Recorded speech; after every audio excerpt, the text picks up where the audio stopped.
आज हम गुटनिरपेक्ष आंदोलन का अर्थ, प्रकृति व उद्देश्य को पढ़ेंगे। जैसा कि आप सभी जानते हैं कि जब 1945 के बाद पूरी दुनिया विचारधारा के आधार पर दो भागों में बँट गई, तो उस समय एक ऐसे आंदोलन की शुरुआत हुई, गुटनिरपेक्ष आंदोलन की। ये वो देश थे जो किसी भी गुट में सम्मिलित नहीं होना चाहते थे, ना तो साम्यवादी गुट में जाना चाहते थे और ना ही पूंजीवादी गुट में जाना चाहते थे। तो इन्होंने एक नया जो है अवधारणा के आधार पर इन गुटों से पृथक रहने की नीति को अपनाया और ये आंदोलन गुटनिरपेक्ष आंदोलन के रूप में सामने आया।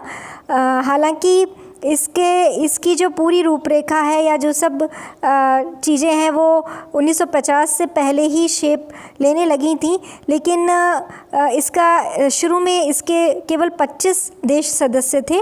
आज इसकी संख्या बहुत अधिक हो गई है और तीसरी दुनिया के देशों का ये एक सबसे बड़ा संगठन है। तो सबसे पहले हम इसका मीनिंग देख लेते हैं कि इसका अर्थ क्या है।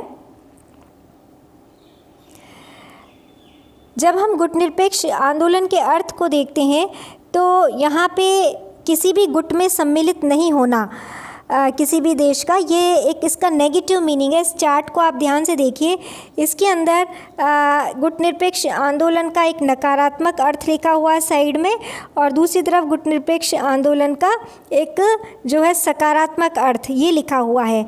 इसका मतलब ये है कि जो नेगेटिव मीनिंग है उसमें तो ये है कि शक्ति गुटों की राजनीति से अलग रहना और शक्ति जो है सैन्य शक्तियों से दूरी बनाए रखना, किसी भी सैनिक गुट में सम्मिलित ना होना और शक्ति को जो है वो जितने भी शीत युद्ध है उसका विरोध करना, ये सब इसके नेगेटिव मीनिंग है। लेकिन इसका एक पॉजिटिव मीनिंग भी है और वो बहुत महत्वपूर्ण है।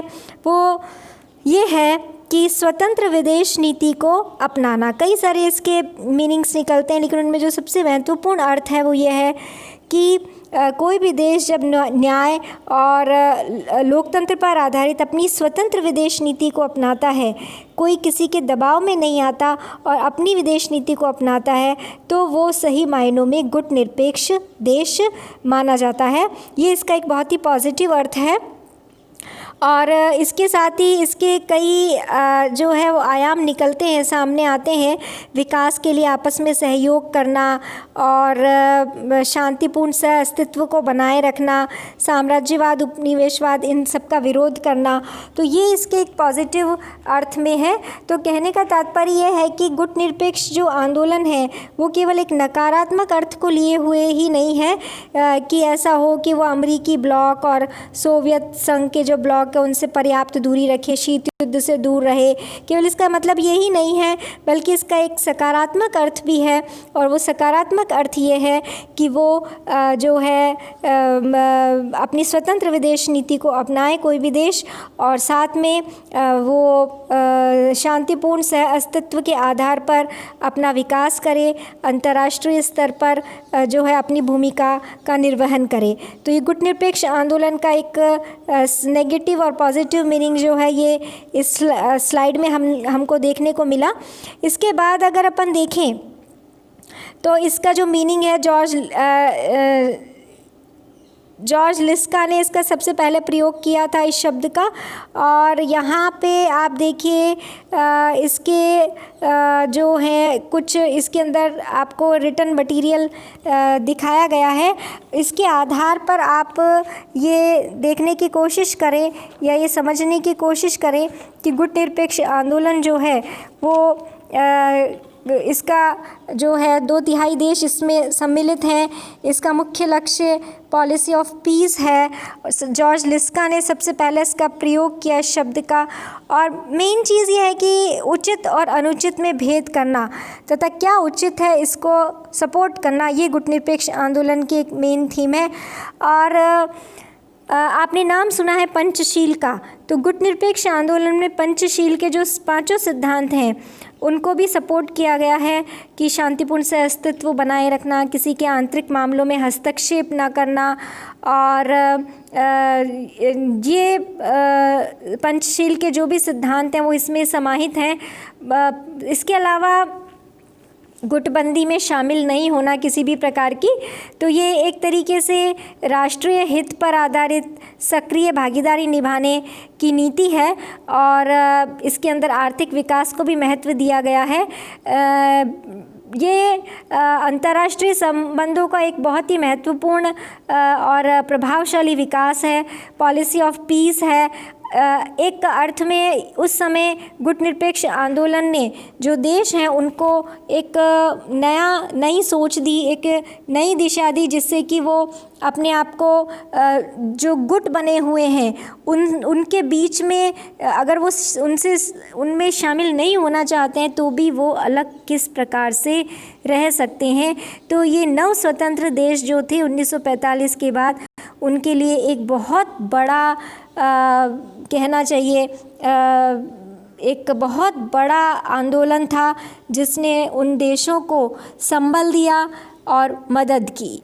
और आप सभी जानते हैं कि इसको आगे बढ़ाने में पंडित जवाहरलाल नेहरू, नासिर और मार्शल टीटो, इन तीनों नेताओं का बहुत बड़ा योगदान रहा। यूगोस्लोवाकिया, भारत, और ये इन देशों की बहुत भूमिका रही इस गुटनिरपेक्ष आंदोलन को जन्म देने में। इसके जो बेनिफिट्स हुए वो ये बेनिफिट्स रहे कि कार्य और नीति के अंदर स्वतंत्रता की प्राप्ति हुई, देशों को अंतर्राष्ट्रीय संबंधों में सक्रिय भूमिका उन देशों ने निभाई, आर्थिक सहायता प्राप्त करने और आंतरिक पुनर्निर्माण और विकास पर ध्यान केंद्रित किया गया। केवल जो देश हैं उन्हीं को लाभ नहीं हुआ, बल्कि जो विश्व समुदाय है इसकी लाभ आप देखिए परस्पर निर्भर है। विश्व समुदाय को लाभ क्या हुआ? शीत युद्ध के प्रसार में कमी आई, उसको रोकने में मदद मिली। तीसरे विश्व युद्ध को रोका जा सका बहुत हद तक। संयुक्त राष्ट्र संघ को इससे बहुत मदद मिली। उपनिवेशवाद, साम्राज्यवाद और रंग भेद की समाप्ति में गुटनिरपेक्ष आंदोलन का बहुत बड़ा योगदान रहा है, इसे हम बिल्कुल नहीं भूल सकते। तीसरे विश्व की एकता को सुदृढ़ किया है। और जैसा कि आप सभी जानते हैं कि 1973 के अल्जीयर्स सम्मेलन में गुटनिरपेक्ष आंदोलन ने नई अंतर्राष्ट्रीय अर्थव्यवस्था की मांग की थी तथा इसके लिए प्रयास किया, और निशस्त्रीकरण के जो प्रयास हुए हैं उनमें भी गुटनिरपेक्ष आंदोलन का बहुत योगदान रहा है। तो इस तरीके से गुटनिरपेक्ष आंदोलन का अपना विशेष महत्व रहा है।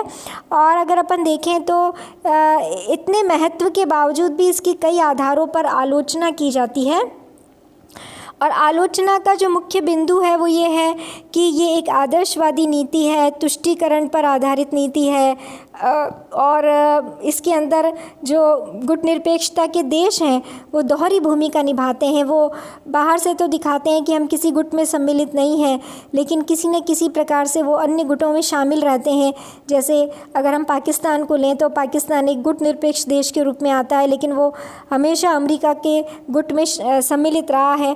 और इस तरीके से इसकी कई व्यावहारिक आलोचनाएं भी रहती हैं कि जो विकासशील देश हैं उनमें आपस में संघर्ष रहता है और वो आपस में लड़ते झगड़ते रहते हैं।